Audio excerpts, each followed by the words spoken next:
so this video will be a very short one because not much to talk about.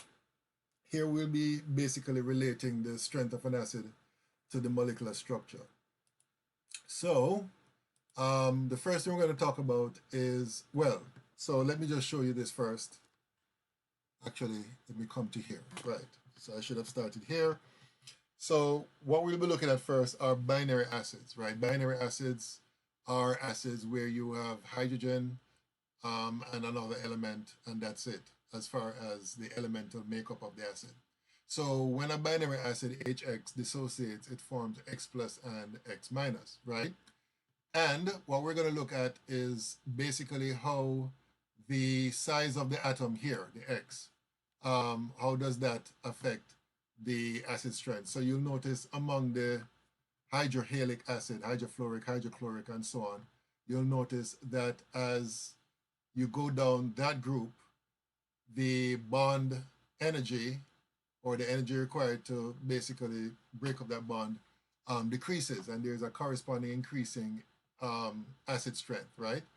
The reason why the bond decreases in energy, bond dissociation energy as you go down the group, is because the atom here, X, becomes bigger, right? Fluorine is the smallest one, followed by chlorine, followed by bromine, followed by iodine, which is the largest atom.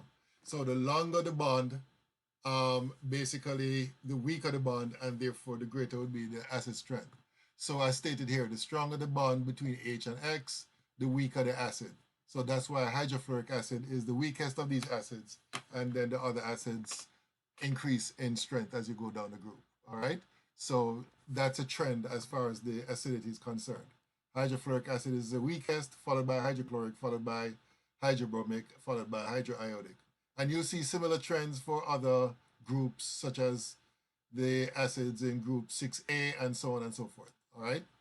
Another thing you need to take into account when it comes to the strength of an acid is the nature of the atom in terms of its oxidation state that is bonded to the oxygen, which is bonded to the hydrogen. So here we're talking about oxyacids, all right? So what you'll find is that the OH bond will be more polar and easier to break if Z is very electronegative, right? So the greater the electronegativity of this atom, which is bonded to oxygen, the greater will be the acidity. And also if Z is in a high oxidation state, right? So the greater the oxidation state of that atom, the greater will be the acidity of that particular acid, all right?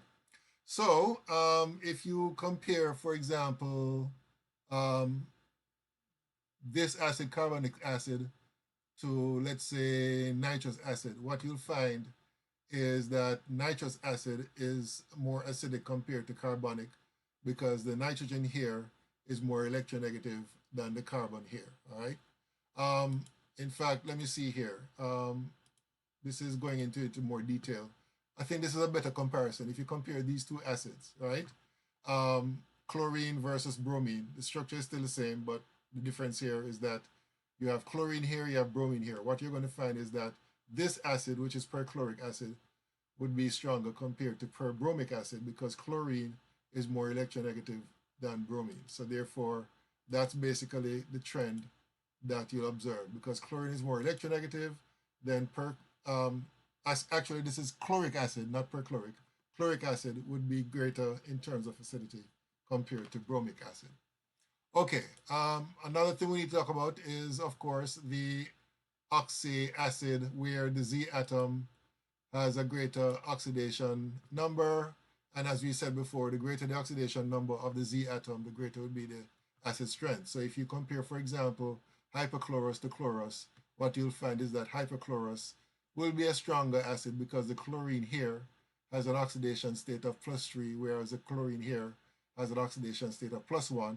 And even further, chloric acid will be stronger because the chlorine here has an oxidation number of +5.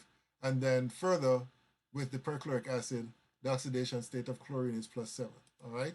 So basically, as a result of that observation, this is the trend that you'll observe in terms of the acidity of these acids. Basically, the greater the level of oxidation of the chlorine, the greater would be the strength of the acid, all right? Okay, we're going to stop here. And in the next video, we'll be looking at the acid-base properties of salts. Okay, until next time.